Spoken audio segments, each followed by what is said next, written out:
صلى عليك الرحمن. Bismillahirrahmanirrahim. Kita akan masuk dalam bahagian ilmu. Al-ilmu indal manatiqah. Maksudnya ta'arif ilmu di sisi ulama mantik. Mutlaqul idrak. Iaitu semata-mata pengetahuan.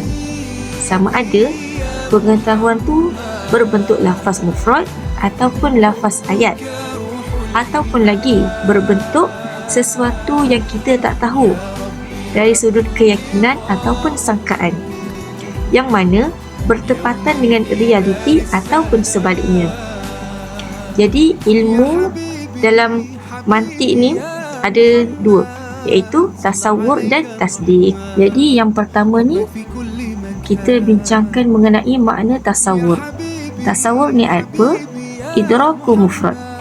Maksudnya memahami sesuatu lafaz. Jadi maksudnya lagi kepada memahami sesuatu lafaz tu adalah terhasilnya gambaran ataupun diri sesuatu dalam fikiran tanpa kita menghukum ke atasnya sama ada dengan kita sabit ataupun nafi. Jadi termasuk jugalah dalam makna ini, yang pertama adalah ma la nisbata ma'ahu aslan, sesuatu yang mana kita tidak menisbahkan keaslian bersamanya. Contohnya kaidraki makna, pengetahuan sesuatu makna.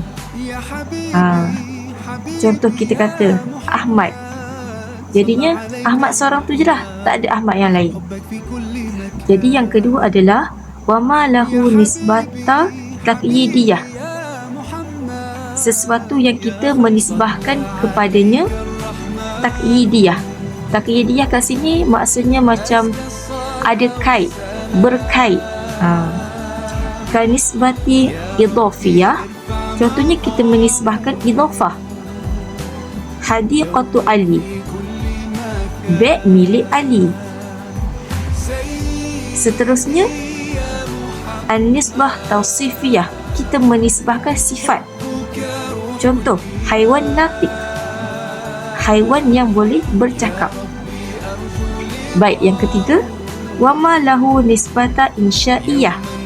Bila kata insya'iyah ni dia sama macam nahu sikit. Contohnya ayat amar, kum, bangunlah. Jadi gambaran tasawur tu bangunlah. Yang keempat adalah wama lahu nisbata khabariyah ghair musbitah wala manfiyah. Yang keempat ni dia kata sesuatu yang kita menisbahkan kepada pengetahuan tadi tu tanpa kita menyabitkan ataupun kita tidak menafikan. Kanisbati baina Zaid wa Qaim fi Zaidun Qaimun, seperti mana kita menisbahkan di antara Zaid, perkataan Zaid tadi tu, dan perkataan Qaim dalam ayat Zaidun Qaimun. Jadi bila kita sebut Zaidun Qaimun, Zaid adalah orang yang berdiri, so kita tahu oh Zaid berdiri. Macam tu. Seterusnya kita masuk pada bahagian makna tasdik.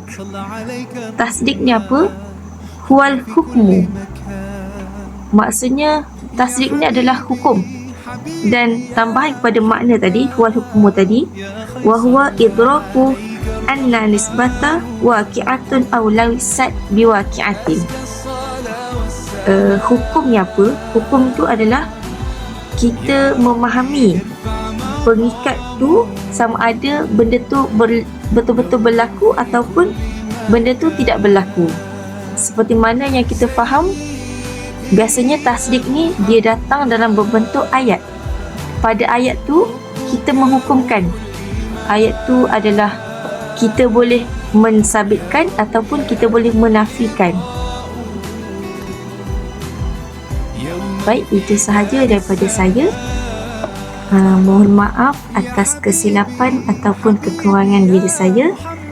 Sekian, wabillahi taufiq wal hidayah. Wassalamualaikum. حبك في كل مكان يا حبيبي.